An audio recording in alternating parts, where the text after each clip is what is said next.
Blessed and happy Sunday, my dear brothers and sisters. Today, Holy Mother Church invites us into the 19th Sunday in Ordinary Time. The readings of today's liturgy invites us to seek strength, solace, and sustenance from God.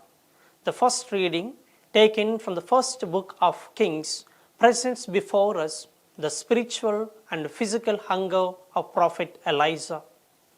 The reading places before us the disappointment and distress of Elijah as he runs for his life. When we know the background of today's first reading, we come to know that King Ahab of Israel married a pagan queen, Jezebel, who imported the pagan worship in the land of Israel.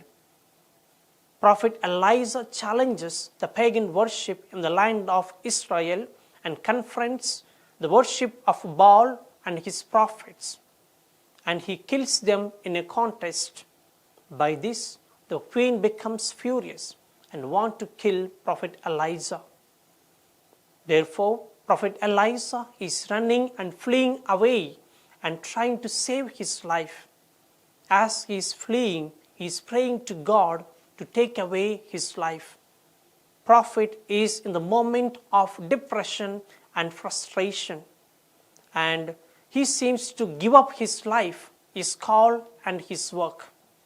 Prophet Elijah is running away from God, but God does not abandon him.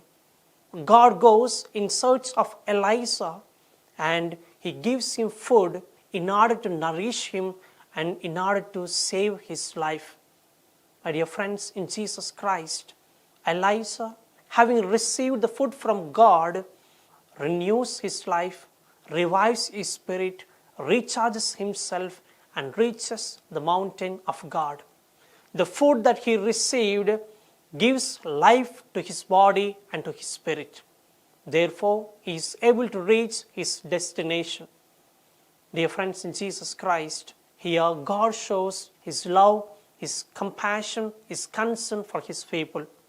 Feeding is an expression of God's love and care for his people. The first reading is a prefiguration of the bread of life that Jesus would give at the Eucharist.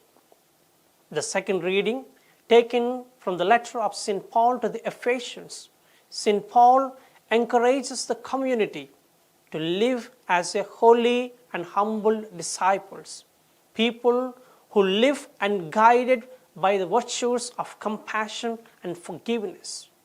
And he calls them to imitate Jesus in their values and in their works and deeds. The Gospel of the day presents before us the discourse on the bread of life. Jesus, the bread of life, speaks himself as the new and perfect manna. The people who listened to Jesus did not understand the words of Jesus, and they murmured at him, saying, "How can he give his flesh and his body?" The murmuring of the people symbolizes the people of Israel in the desert who murmured at God and at Moses. They failed to accept Jesus as the new and perfect manna. My dear friends, the Gospel of the day calls each and every one of us to receive the bread of life that is Jesus himself at the Eucharist. Eucharist is the time where Jesus gives his body and blood for us.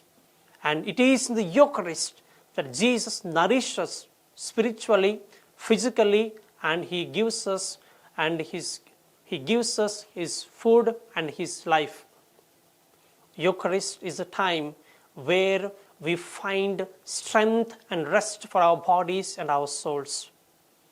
Eucharist is the time where we have the foretaste of the heavenly banquet, where we receive the taste of the heavenly food and the bread from heaven. Like Prophet Elijah, we need to see and taste the goodness of God at the Eucharist. What are the lessons that we can learn from the readings of the day? Firstly, our God is someone who cares, who loves, and who feeds his people in times of need. We need to approach God and seek His help like Prophet Elijah. We must not run away from God, rather seek His help and His strength so that we can withstand in our life. Secondly, Eucharist has solutions to our problems. It is in the Eucharist that we find strength and energy in order to go ahead in life and find meaning for our lives. Thirdly, people say that we become what we eat.